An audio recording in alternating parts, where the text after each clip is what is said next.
checking out my light. The looks like the batteries are dead on it. So I just need to take it apart.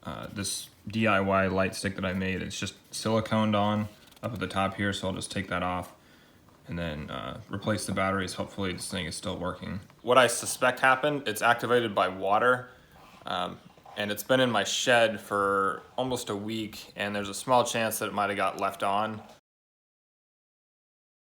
I pulled it out of there, moved the batteries around, and it looks like the batteries are dead. These are AA's, so we'll go ahead and replace those.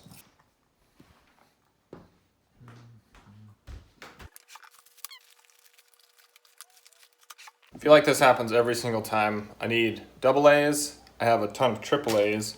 Every time I need AA's, I have a ton of AA's. But maybe I've got some hanging out in my Jeep, so let's check there. 1, 2, 3. Looks like I'm in luck. Also got M&M's. Big money. There we go. And then we'll just throw some silicone back in here to seal it back up.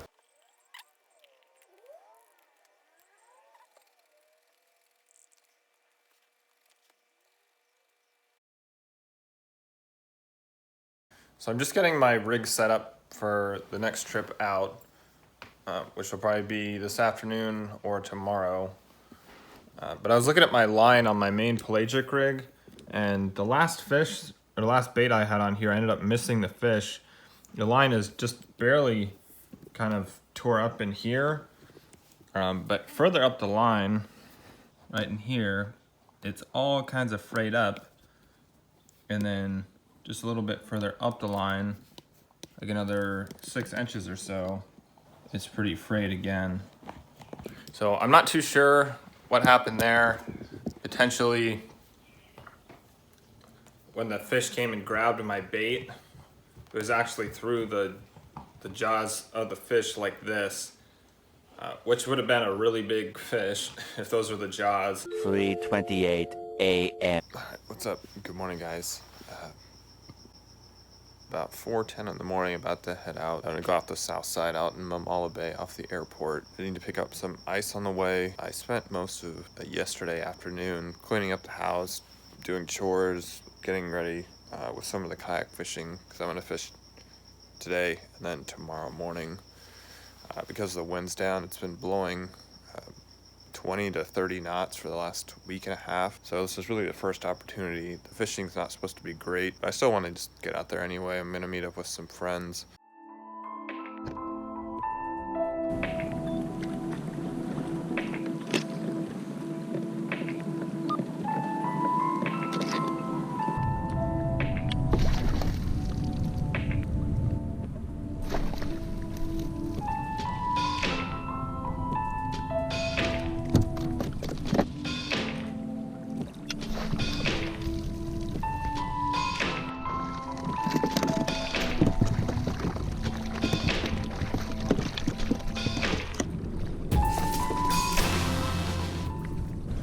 You guys on the water yet? Hey, this is Gil. We're about to launch in like 5 minutes. If one of you guys wants to borrow my net, I caught 14 ballyhoo. 14? Roger that. Copper single strand wire attached to the shank of the hook. I'm gonna go down through the soft part, the mouth. I'm just gonna set it up to wrap the copper wire around the shank of the shaft. Okay, there it is. Hook's not in them, loop knot above it. I think something's got my ballyhoo.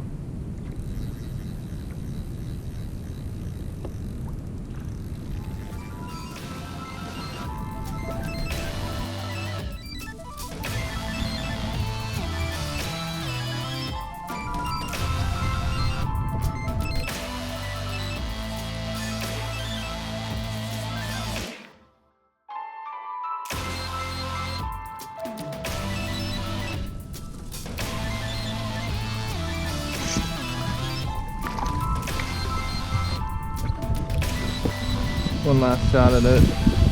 hooked up. I'm gonna let it load up down there. Right here, guys.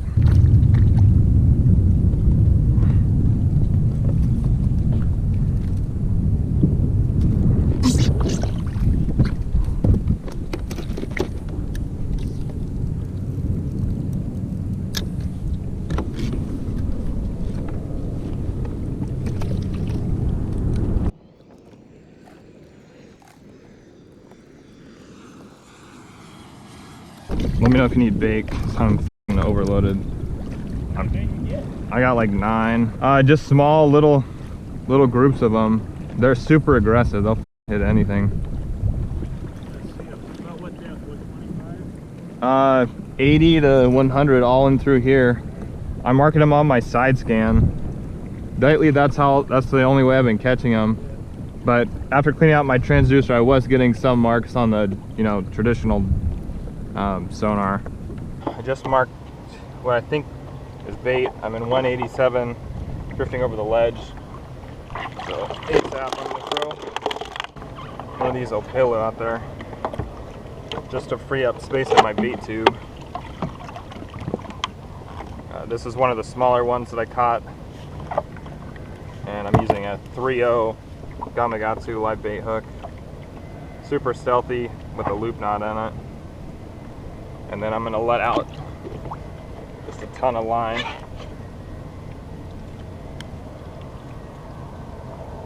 Probably 200 to 300 feet of line as I drift out here into deeper water.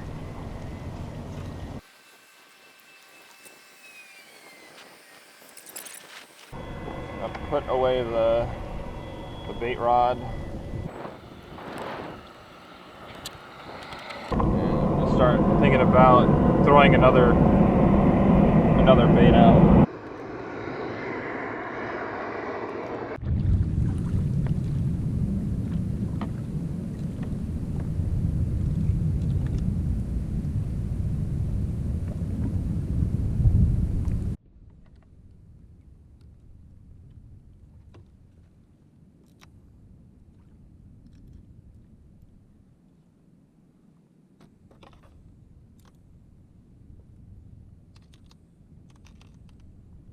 Okay, one bait's out, and I'm gonna throw another one out on the wire rig this time, because that's the other setup I usually have ready to go.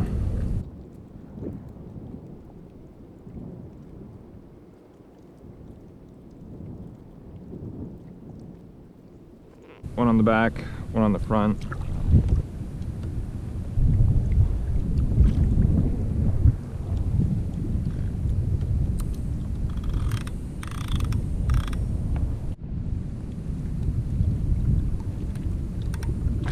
Bait I just stuck out on wires, just started freaking out.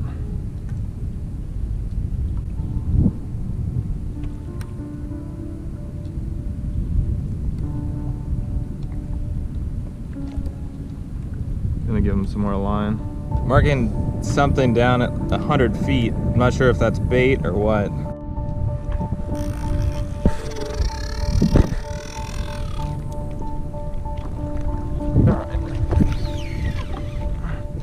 Up on wire.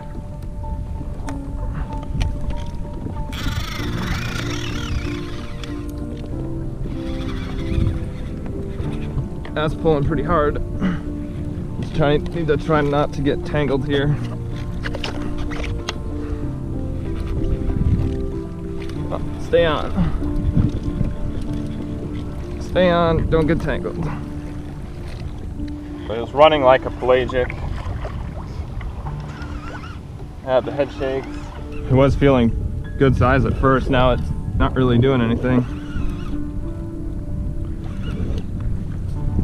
Check to see where my other line is. I think I'm clear.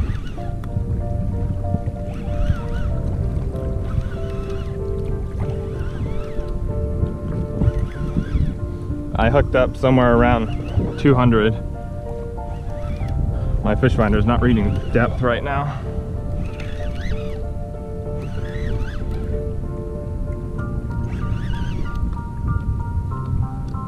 But it's 6:56, just into the major bite time. It's always nice to get action right away. I think this might be a little tuna.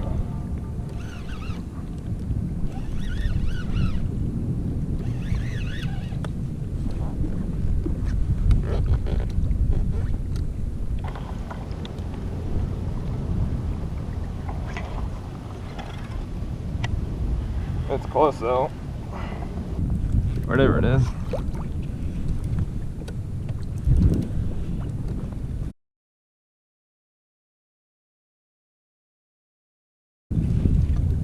It's like looking like a kavakawa.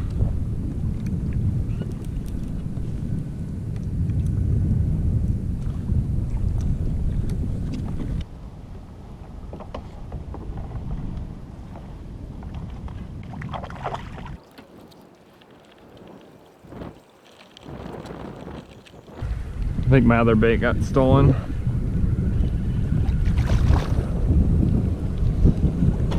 Or it's somehow hiding right underneath the kayak, which that's what it's looking like.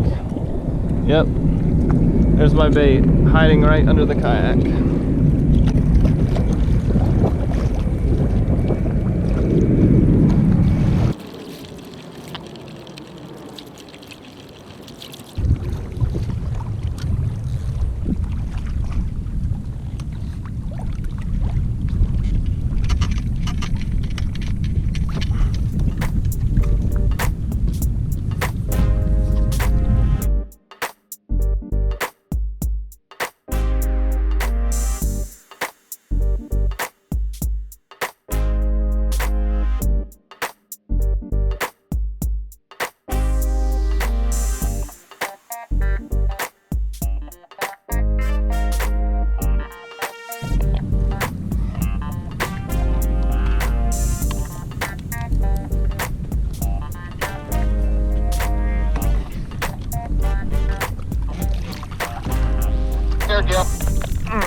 Man, that is a fat kavakawa.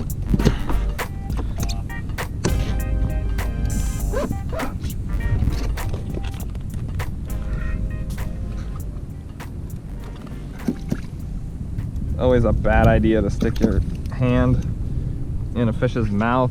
It's probably gonna get totally mangled. At least that's what usually happens. The whole camera at the moment is all fogged up, but that's a probably 15-16 pound kavakawa, and I could let this guy go, but I'm gonna give it to my friend Bert. I haven't hooked him up with a fish lately, and he likes kavakawa. Just checking on my bait. I brought it in, still looks totally fine, line looks clean, so we'll let him back out. The current is taking me to the west right now. I haven't had really any success over there, so I'm gonna head to the east. I tied up this jig last night, so I might as well give it a try. It's 4 ounce jig, allaboutthebait.com. Steve from Key West Kayak Fishing. I didn't have a chance to put any paint on it, but I want to at least give it a test run today. Got a live bait out right now, tons of line out, and I think I just marked something on the fish finder, so I'm going to go ahead and drop right through them.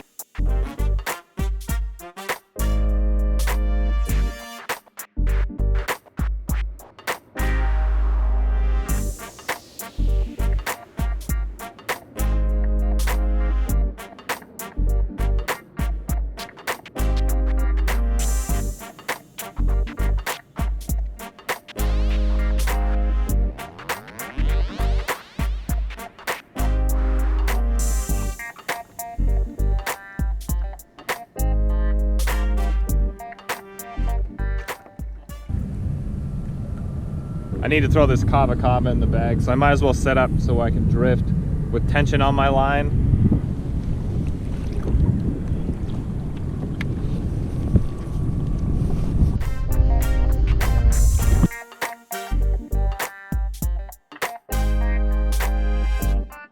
Alright, so this DIY bait's been out there for probably 10, 15 minutes after I caught that kavakawa. No action on it. I have around 300 feet of line out, probably near the bottom. C626, my Eno, channel 10. But I'm gonna put a down bait, one using the poor man's downrigger. I've got a 3-ounce weight here, just because that's what I have on hand, without getting in all my tackle gear, which is inside the front hatch in that dry bag.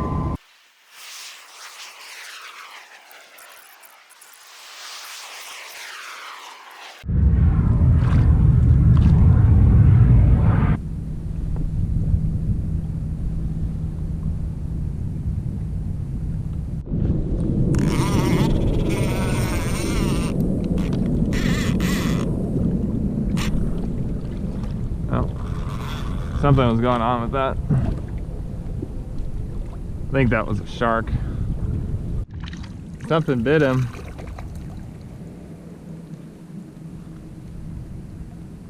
Right in the middle there, but let go. Still alive. I moved back close to where I hooked into that last fish. So we're gonna kind of just repeat the same process. About 20 minutes left of the bite time. Thanks for checking out the video, guys. That's going to do it for part 1. I'll throw in some clips from part 2. Things escalate pretty quickly. I do a follow-up to the DIY bait tube, and then we'll do a catch and cook. Thanks as always for watching and supporting the channel. If you have any questions, comments, or suggestions, leave them down below. I'll be happy to hear from you. I try to respond to as many comments as I can, and I'll catch you next video.